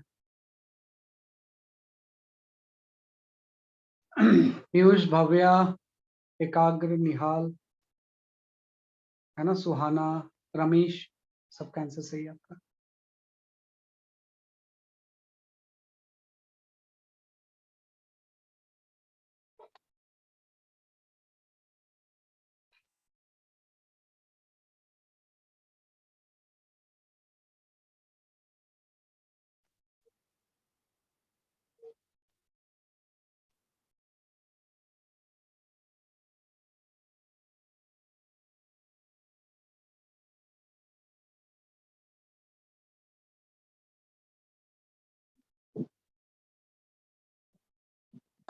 तो ये सर BHU लिखा है, इसका मतलब क्या है सर?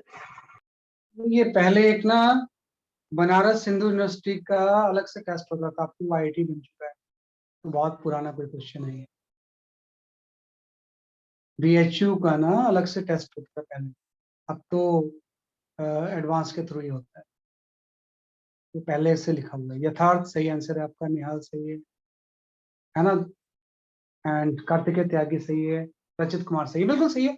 आपको जी की जगह पे जी इफेक्टिव यूज करना है, दक्ष सही है आपका आंसर, है ना। जी की जगह पे जी इफेक्टिव यूज करना है, अभी तो आपको पढ़ा है ना, तो इसमें तो मुझे कुछ बताने का ऐसा है नहीं। मैं 2 pi under root of L by G effective, और आपको पता है कि डिसेंडिंग डाउन है, तो जी इफेक्टिव में जी minus G by 3,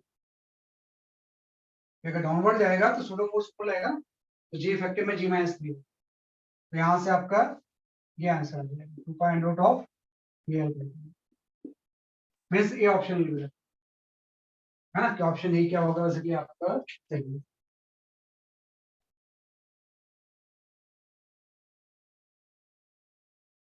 next question.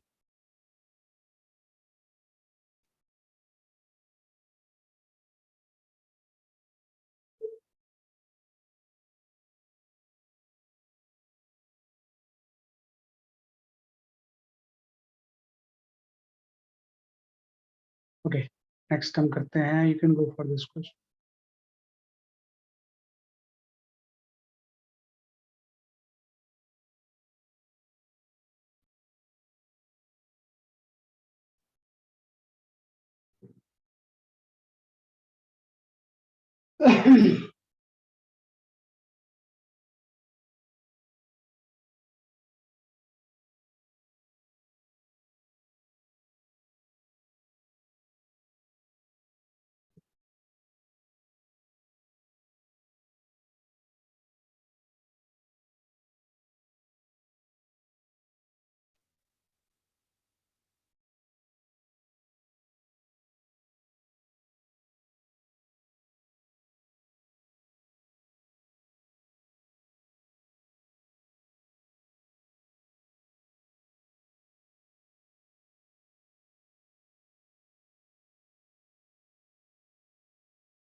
हाँ, सुहाना, your answer is correct.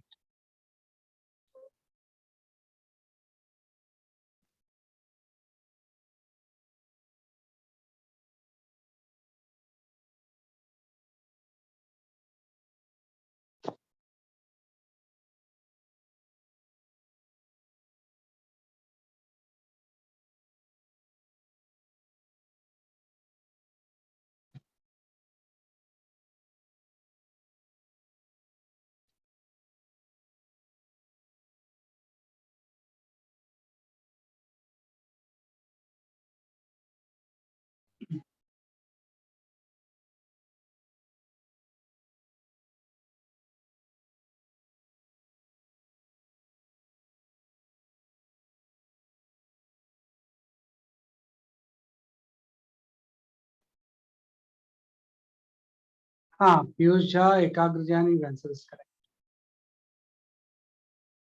Ankush Verma, your answer is correct.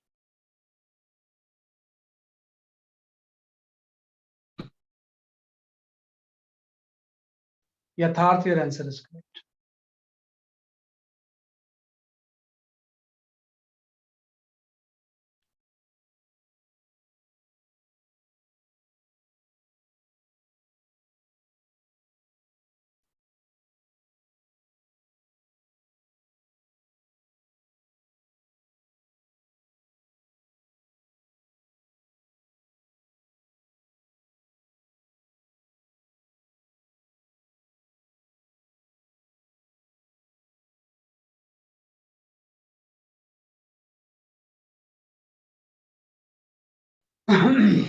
रचित Kumar, your answer is correct.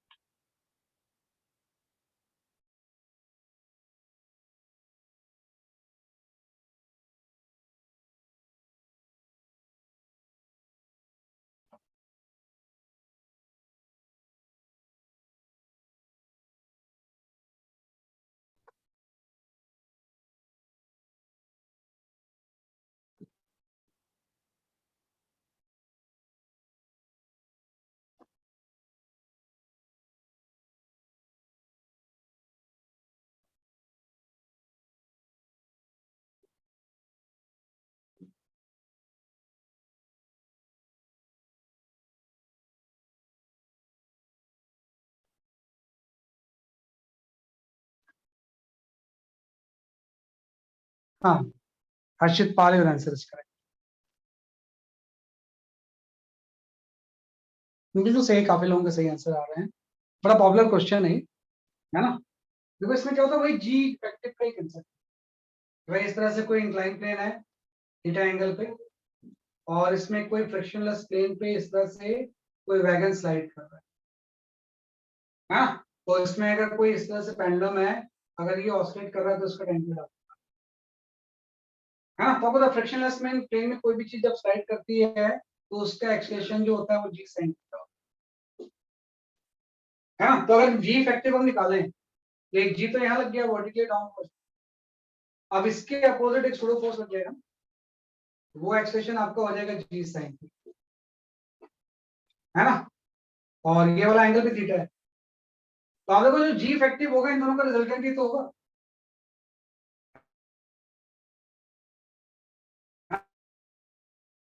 जी, तो हम जी इफेक्टिव सिंपल ऐसे निकाल सकते हैं, जी को रिजॉल्व कर दो आप. तो ये आपका हो गया जी कॉस थीटा, और ये जी का कंपोनेंट जो हो गया ये भी जी sine theta.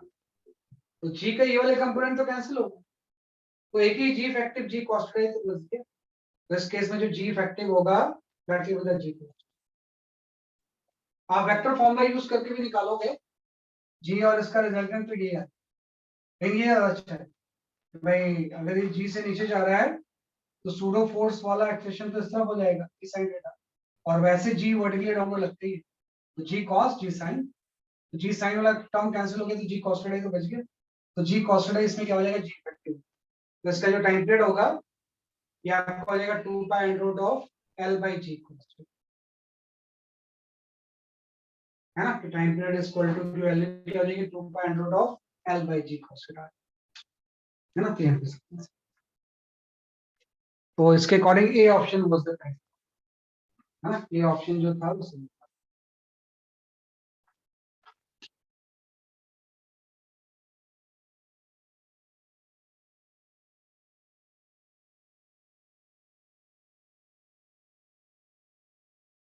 Sir G cos वाले कंपोनेंट से टॉर्क तो होगी नहीं, वो तो एक्सेस से पास कर रहा हम्म नहीं, जी कॉस्ट इस पोजीशन में थोड़ी लेते हैं।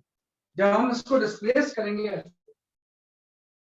किसी दूसरे एंगल थीटा डैश तो टॉक लगेगा ना। समझे? वो तो सर ये mean जी position कॉस है। थीटा कैसे आया, समझ नहीं आया। बेटा देखो, दो वेक्टर का रिजल्टेंट निकाल लिया ना हमने। जैसे आपको पता है कि एक जी तो इसमें लगेगा था वर्टिकली डाउनवर्ड। एक अगर ये जी साइन है तो उसका शुरू फोर्स वाला जी साइन का लगेगा। तो ये बाकी सारी चीजें तो आप भूल जाओ। हाँ, तो जो जी इफेक्टिव होगा इन दोनों का रिजल्टेंट होगा, ये जी साइन थीटा और जी का रिजल्टेंट। आप वेक्टर में ये फॉर्मूला पढ़ते तो चाहे तो आप इसको यूज करो, A square plus B square plus 2ab cos theta. 2ab cos theta. इससे भी यही आ जाएगा। एक वेक्टर आपका जी है, एक वेक्टर आपका जी साइन थीटा है ना, plus 2g square sine theta plus, है ना। इससे भी सॉल्व करोगे तो सेम चीज है ना, इससे भी सॉल्व करोगे आप तो सेम चीज आ जाएगी। इसको जब आप सिंप्लीफाई करोगे ना, यहाँ से जी cos थीटा है ना। सॉरी, ये थोड़ा सा एंगल गलत ले लिया मैंने।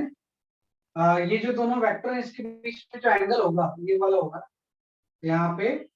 वो ए भी तो ठीक है, ये आपका जी है, बी जी साइन थीटा है। यहाँ पे हम ले लेंगे cos 90 प्लस, तो माइनस साइन थीटा हो जाएगा। जब सिंप्लीफाई करेंगे तो ये आपका जी cos थीटा है। इसको भी सॉल्व करेंगे सर आपने ये भी आ फिगर से जाएगा कैसे क्या? विजुअलाइज किया डायरेक्ट? वो भी एक काम होता है कि या तो हम ऐसे निकालते हैं या कंपोनेंट को कैंसिल कर देते हैं। वेक्टर सॉल्व करने का एक तरीका कंपोनेंट्स करके कैंसिल करने में होता है।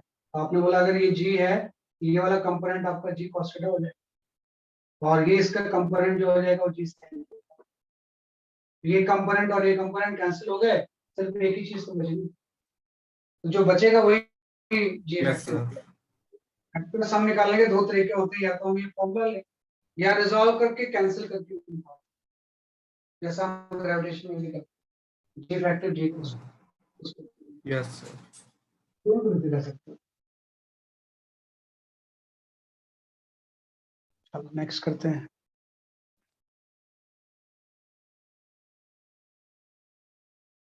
एसएचएम में मतलब एसएचएम के क्वेश्चंस ऐसे होते हैं वो जो कि हर चैप्टर में आ सकते हैं। मतलब हर चैप्टर के से रिलेटेड एसएचएम के क्वेश्चन बन सकते हैं।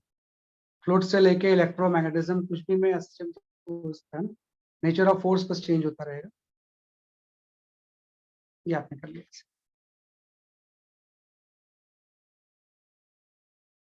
चलो एक क्वेश्चन करते हैं हम यहाँ पे।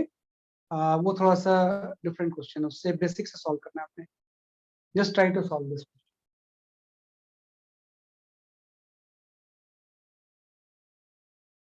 स्प्रिंग भी लगा हुआ है इसमें, सिंपल फिजिकल पेंडुलम नहीं है बल्कि स्प्रिंग भी लगा। इसको जरा ट्राई करो।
काफी अच्छा क्वेश्चन है। इसलिए इसका कोई फॉर्मूला नहीं है, बेसिक से सॉल्व करना है। वही रिस्टोरिंग टॉर्क हुआ है फिर सब कुछ।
ये इंटीजर टाइप क्वेश्चन है, आंसर आएगा single digit integer.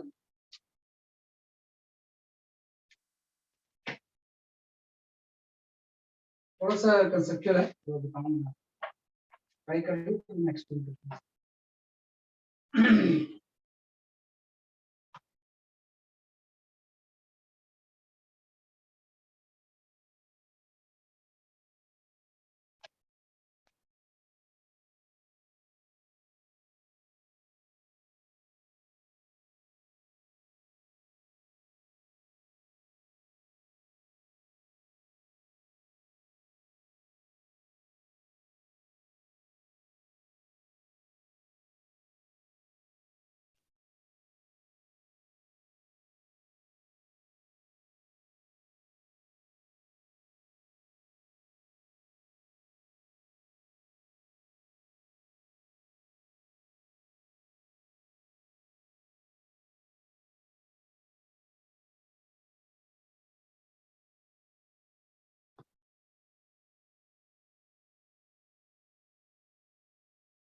Okay, I will explain this question. थोड़ा सा सब लोग ध्यान दो इसे, है ना, मैं एक्सप्लेन करता हूँ। नहीं, अंडर रूट वगैरह में आंसर ही नहीं आएगा आपका। आंसर जो है ना वो सिंगल डिजिट इंटीजर है। ओमेगा निकालना है आपको, टाइम पीरियड नहीं निकालना है या फ्रीक्वेंसी नहीं निकालना, ओमेगा निकालना। मैं बताता हूँ आपको। देखो क्या होगा इसका। देखो अब इस क्वेश्चन एक ऐसा आ गया ना जो कि इससे कोई डायरेक्ट फॉर्मूला नहीं है ना, कोई आपका डायरेक्ट फॉर्मूला नहीं है। जैसे ऐसा क्वेश्चन ना हो कि अगर ऐसा क्वेश्चन हुआ होता कोई कि मैं अगर ऐसा लेता कि ये कोई इस तरह से कोई रॉड है ना, और एक रॉड यहाँ पे है और यहाँ पे आपने कोई पिवोट लगा दिया है ना, और ये दिया हुआ है इसका मास m है, इसका ही मास इस रॉड का m है, दोनों की लेंथ भी l, और ये ऐसे ऑसिलेट कर रहा है। इसका टाइम पीरियड कितना है ना, कि अगर ऐसे ऑसिलेट करेगा तो उसका टाइम पीरियड कितना होगा। ये तो एक फिजिकल पेंडुलम है, तो अगर ये फिजिकल पेंडुलम है तो इसका फॉर्मूला डायरेक्ट आपको बताओ। स्प्रिंग वगैरह नहीं लगी हुई तो हम लिखेंगे 2 pi under root of i by n। अब मैं इसका टाइम पीरियड सीधे निकाल सकता हूँ, 2 पाई i, है ना। आई मैं लूंगा इसका, तो दोनों रॉड का लेना पड़ेगा, एक तो इसका लेना पड़ेगा और एक इसका लेना पड़ेगा। तो जो ये रॉड है इसके तो सेंटर से एक्सिस पास हो रहा है, इसका moment of inertia ml square by 12 है। इसके दूसरे रॉड के एंड से पास हो रहा है तो प्लस ml स्क्वायर बाय, भाई तो आपने ले लिया। भाई एक रॉड के सेंटर से पास हो रहा है, एक रॉड के एंड पे है, तो सेंटर और एंड को सम कर दिया। और पता है इस पूरे सिस्टम का सेंटर ऑफ मास कहाँ पे होगा, इसका सेंटर ऑफ मास इसके सेंटर पे होगा और इस रॉड का सेंटर ऑफ मास इसके सेंटर, और दोनों अगर m मास है तो इन दोनों का सेंटर ऑफ मास इसके सेंटर पर होगा। तो पूरे सिस्टम का सेंटर ऑफ मास जो होगा उसकी डिस्टेंस पिवोट से l/4। होप यू अंडरस्टैंड, आप जानते हो भाई इस रॉड का सेंटर ऑफ मास यहाँ पे होगा, इस रॉड का सेंटर ऑफ मास l/2 पे होगा, ये m और m है तो इन दोनों का सेंटर ऑफ मास इसके बीच में l/4 होगा। तो mgd में d l/4 हो गया। अब m आपको ध्यान रखना है, m पूरे सिस्टम का मास होता है, तो m जो होगा उसकी जगह पे 2m हो गया, हाँ, क्योंकि m और m मिला के टोटल मास कितना हो गया, इसलिए आपका 2m। तो इसका टाइम पीरियड आ गया, क्योंकि स्प्रिंग नहीं लगी होती इसलिए आपने सीधे फिजिकल पेंडुलम के फॉर्मूले लगा, है ना। इसी में अगर इस तरह से कोई स्प्रिंग लग जाती है ऊपर, इसी क्वेश्चन में कई बार होता है स्प्रिंग ऐसे लगा देते हैं, तो फिर ये इस फॉर्मूले से नहीं होगा ना, बेसिक्स यूज करना पड़ेगा। और बेसिक ये होता है कि सबसे पहले हम देखेंगे कि इस केस में रिस्टोरिंग टॉर्क कितनी है, कि अगर मैं इसको स्लाइटली ऐसे रोटेट कर दूं इस तरह से इस रॉड को, तो इसमें कौन सा रिस्टोरिंग टॉर्क लग जाएगा। स्लाइटली ऐसे अगर मैं टर्न करूं इसको किसी थीटा एंगल से, ये चीज एक्स से इस तरह से डिस्प्लेस हो जाएगी, है ना। तो आप बोला इसमें स्प्रिंग फोर्स ही तो इसको वापस ले जाएगा, यहाँ पे जो स्प्रिंग फोर्स रहेगा वो आपका 2kx है। होप यू अंडरस्टैंड, 2kx तो नहीं, क्योंकि एक स्प्रिंग x से कंप्रेस हो गई तो दूसरी एक्सटेंड होगी, तो यहाँ पे जो फोर्स लगेगा 2kx लग जाएगा। तो एक फोर्स तो स्प्रिंग फोर्स 2kx लग गया, और दूसरा इसके सेंटर ऑफ मास में इसका वेट भी तो होगा, वर्टिकल प्लेन में ऑस्किलेशन हो रहा है ना। तो 2kx इसको वापस लेना चाहेगा, वेट की वजह से टॉर्क इसको क्लॉकवाइज टर्न करना चाहेगा। तो नेट रिस्टोरिंग टॉर्क आप देखना मैं क्या लिख रहा हूँ, एकदम ध्यान से देखना। नेट रिस्टोरिंग टॉर्क की वैल्यू हो जाएगी 2kx into L cos theta minus mg into L/2 sin theta। Hope you understand, है ना, क्योंकि आपको पता है ये डिस्टेंस अगर L है तो 2kx की जो ये वाली डिस्टेंस होगी यहाँ से यहाँ तक, ये वाला डिस्टेंस जो होगी वो L cos theta होगी, है ना। अगर डिस्टेंस L है तो बेस इसका L cos theta हो जाएगा, तो फोर्स इनटू परपेंडिकुलर डिस्टेंस ये इसको ऐसे टर्न करना चाहिए, तो इन वेट इसको उल्टा टर्न करना चाहिए ना। तो आपको पता है ये वाली जो डिस्टेंस होगी ये आपका हो जाएगा, ये डिस्टेंस तो L/2 थी, तो ये जो डिस्टेंस होगी वो L/2 sin थीटा, तो वेट की वजह से टॉर्क हो जाएगा वेट इनटू L/2 sin, है ना। और एक टॉर्क एंटी क्लॉकवाइज था, एक टॉर्क क्लॉकवाइज था, तो नेट टॉर्क दोनों को माइनस करके आएगा, है। तो रिस्टोरिंग टॉर्क आपने निकालना है, क्योंकि कोई फॉर्मूला बेस्ड क्वेश्चन नहीं है। अब हम देखेंगे कि भाई थीटा स्मॉल होगा ना, तो जब थीटा स्मॉल होता है तो साइन थीटा की वैल्यू तो थीटा होती है, लेकिन कॉस थीटा तो 1 होता है ना। cos थीटा कितना होता है 1 होता है। और एक चीज और भी है, x और l में भी रिलेशन होगा, है ना। इस x की जगह पे हम लिख सकते हैं l sin थीटा, ये भी सही है आपका। तो x परपेंडिकुलर ही तो है, अगर ये हाइपोटेनस l है, ये चीज l sin थीटा हो जाएगी। x की वैल्यू पुट कर दो, तो रिस्टोरिंग टॉर्क की वैल्यू यहां से आपकी है 2kl स्क्वायर, है ना। x की जगह पे l sin थीटा पुट कर दिया, है ना, sin theta cos theta minus mg into l/2 sin, ये आपने रिस्टोरिंग टॉर्क निकाल लिया। अब इसमें आपको ये चीज अप्लाई कर देते हैं, स्मॉल एंगल की ऐसा होगा, तो sin थीटा थीटा हो जाएगा, cos थीटा की वैल्यू आपकी 1 होगी। तो यहां से आपका रिस्टोरिंग टॉर्क की वैल्यू ये आपकी है ना, ये आपका आ गया माइनस, यहां तो बच गया 2kl स्क्वायर माइनस, यहाँ पे आपका आ गया mgl/2 इंटू थीटा। अब देखो यहां से एसएचएम में प्रूफ हो गया ना, ये सारी चीजें कांस्टेंट, इस चीज को मैं हटा देता हूं यहाँ से, ये सारी चीजें कांस्टेंट है, तो रिस्टोरिंग टॉर्क थीटा के डायरेक्ट प्रोपोर्शनल, मतलब यहाँ से प्रूफ हो गया कि एसएचएम, अदरवाइज तो ऑसिलेशन होता, एसएचएम होता कि नहीं होता पता नहीं। अगर ये चीज आपका ये है, तो इसको आप मोमेंट ऑफ इनर्शिया से डिवाइड कर दो, रिस्टोरिंग टॉर्क को हम किससे डिवाइड कर देंगे, मोमेंट ऑफ इनर्शिया से। और इसके पहले मैं k की वैल्यू पुट कर देता हूं, इसने क्वेश्चन में दिया हुआ है k की वैल्यू mg/l, तो k की वैल्यू मैं यहाँ पुट कर दूं, हाँ सिंप्लीफाई करने के लिए तो दिया हुआ है इसने, ये कितना है आपका mg/l, तो यहाँ से mg/l से ये आपका आ जाएगा 2 माइनस mg/l/2, मतलब रिस्टोरिंग टॉर्क की वैल्यू जो हो जाएगी -3/2, है ना, mg इंटू l थीटा हो जाएगा, ये आपका, हाँ ये चीज k की वैल्यू अगर हम पुट कर दें -3/2 ये आ गया। देखो सिंप्लीफाई होगा, इसके बाद हम अल्फा निकाल लेंगे, तो रिस्टोरिंग टॉर्क को आप कैसे डिवाइड कर दोगे, मोमेंट ऑफ इनर्शिया, तो रिस्टोरिंग टॉर्क आपका है 3/2 mg/l theta by moment of inertia जो है एंड के अबाउट ml²/3, हाँ ये रॉड जो ऑसिलेट कर रही है एंड के अबाउट ही तो कर रही है, तो ml²/3 हो जाएगा, है ना। तो यहाँ से अल्टीमेटली आप देखो ये m कैंसिल, एक l कैंसिल, अल्फा की वैल्यू आपकी आ गई -9/g/l इंटू थीटा, हाँ तो ये चीज क्या होती है आपको, तो ये चीज तो ओमेगा स्क्वायर है ना, तो यहाँ से ओमेगा की वैल्यू आएगी, है ना, ओमेगा की जो वैल्यू आ जाएगी वो आपकी आ जाएगी 3 बाहर आ जाएगा, √g/2 है ना, 3 बाहर आ जाएगा, √of क्या आ जाएगा g/12 आ जाएगा। अब इसमें वैल्यूज देखो, l की वैल्यू अब यूज होगी, कि लेंथ जो दिया हुआ था वो 1.25 दिया हुआ है ना, वो लेंथ की वैल्यू यहाँ पे यूज होगी, लेंथ आपको 1.25 मीटर, तो जब सॉल्व करेंगे तो इससे 6 रेडियन पर, तो इसका आंसर जो होगा वो 6 है ना, 6 रेडियन पर सेकंड से क्या करेगा, ऑसिलेट करेगा। तो देखो कहीं कोई फॉर्मूला मैंने यूज नहीं किया, स्टेप वाइज सोचा कि मैं जब से हम इसको टर्न करेंगे तो कौन सा टॉर्क इसको वापस लेंगे, फिर x को l के टर्म्स में ले आए, थीटा स्मॉल लिया तो ये आ गया, धीरे धीरे सिंप्लीफाई करके अल्टीमेटली ओमेगा, और एक बार ओमेगा आ गया तो टाइम पीरियड निकाल सकते हैं। अगर इसके ऑसिलेशन का टाइम पीरियड आपसे पूछता तो time period is equal to 2 pi by omega ही होता है, तो टाइम पीरियड की वैल्यू पाई बाय 3 सेकंड्स है, ये ऑसिलेट करेगा, इसका टाइम पीरियड क्या होगा पाई बाय 3 सेकंड्स।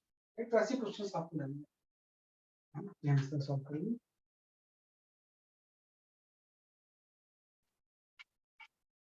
तो ये स्टेप्स आपको एंगुलर सिस्टम में यूज करना, लिख लो आपसे।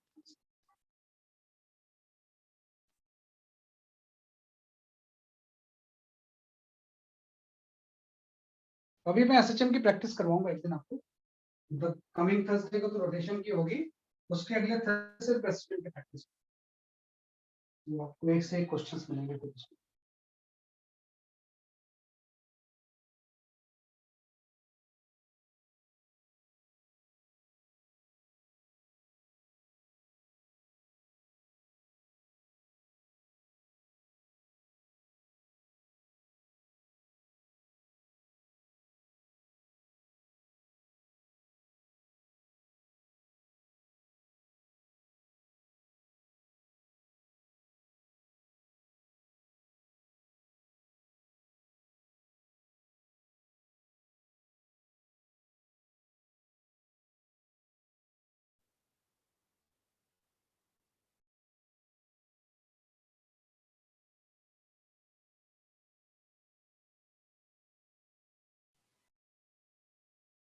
ठीक है ना, ये हमने कर लिया इसका।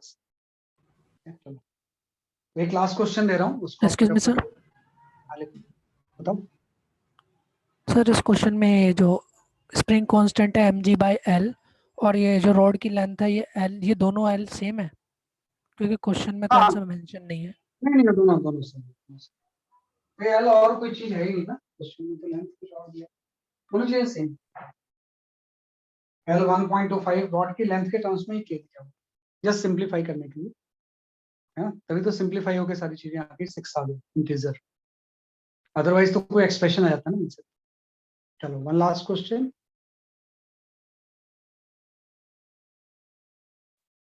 ऐसे बहुत क्वेश्चंस करेंगे अभी, आप इसकी मास्टरी आ जाएगी आपको।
हाँ, निहाल, योर आंसर इज करेक्ट।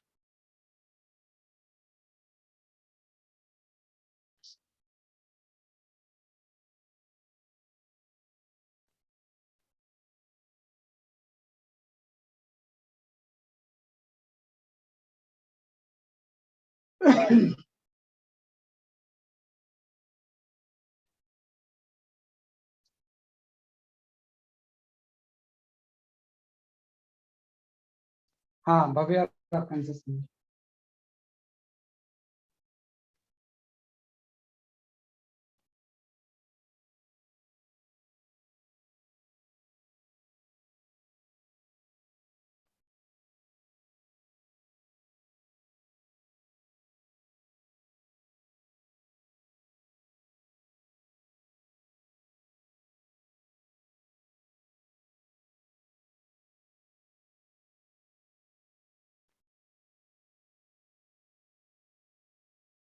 हाँ सुहाना सही है आपका आंसर। अंकुश, यथार्थ सही है आपका आंसर। अंकुश, ये आंसर सही नहीं आ रहा बेटा।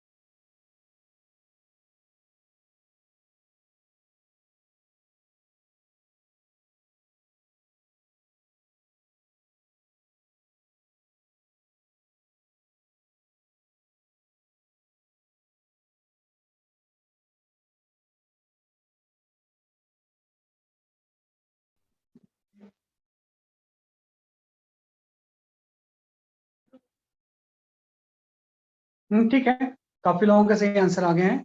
B option is correct. हाँ, पीयूष शाह सही था आपका answer, B option is the correct. Simple चीज है कि वाई अगर चेंज हो रहा है मतलब एक्सेशन का है। तो अगर मैं वेलोसिटी निकालना चाहूँ उसकी कितनी होगी वर्टिकल डायरेक्शन में, तो v equal to dy by dt हो जाएगा। तो dy बाई dt की वैल्यू जो हो जाएगी वो 2kt हो जाएगी। अगर मैं इसका एक्सेशन निकालना चाहूँ कितना होगा, तो एक्सेशन dv बाई dt हो जाएगा। तो dv बाई dt हो जाएगा तो ये 2k हो जाएगा, और k 1 दिया हुआ है, मतलब इसका जो एक्सटेंशन होगा ना वो ऊपर की तरफ 2 मीटर पर सेकंड स्क्वायर हो जाएगा। बस हो गया जी, प्रैक्टिकल कंसेप्ट आ गया। अभी आपने पढ़ा है कि टाइम पीरियड जो होता है, अगर ये रेस्ट पे हो तो टाइम पीरियड t1 है, टाइम पीरियड की value 2 pi under root of l by g होगी,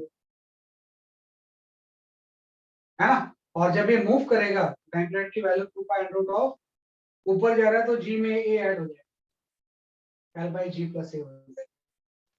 तो अगर मैं यहाँ से t1 by t2 t1 square by t2 square निकालूं तो ये आपका हो जाएगा g plus a by g। बस वैल्यूज पुट कर दो, है ना। g की वैल्यू 10 है, a की वैल्यू 2 है और g की वैल्यू 10 है। तो यहाँ से आपका 6/5 आपका means B option is the correct, है ना। कि बी ऑप्शन क्या होगा इस केस में सही होगा, है ना, कि g की जगह पे आपको क्या यूज करना है, g, और ए नहीं देके उसने कुछ फंक्शन दिया, फंक्शन से ए निकालना तो हम जानते हैं, है ना। दैट्स ऑल फॉर टुडे, है ना। आज के लिए इतनी काफी है। We have done with the session, जो बचा हुआ क्वेश्चन था, है ना। क्वेश्चन सभी हम करेंगे, है ना। क्वेश्चंस को थोड़ा सा आप रिवाइज भी कर लोगे 1-2 वीक में, तभी आपको क्वेश्चंस करने का थोड़ा सा मजा आएगा। भाई रोटेशन रिवाइज करके नेक्स्ट थर्सडे की क्लास में आना, और उसके नेक्स्ट थर्सडे की क्लास में आप रिवाइज करके आना सिंपल हार्मोनिक, रिवीजन जैसे भी आप कर सकते हो, तो वीडियो लेक्चर देख लो, नोट्स कर, या कोई और थ्योरी की बुक पढ़, तभी आपको थोड़ा सा इसमें इंटरेस्ट होगा। और tomorrow will start the last chapter that is जो, है ना, wave mechanics and sound wave के बारे में कल से हम पढ़ेंगे। तो that's all for today, bye bye.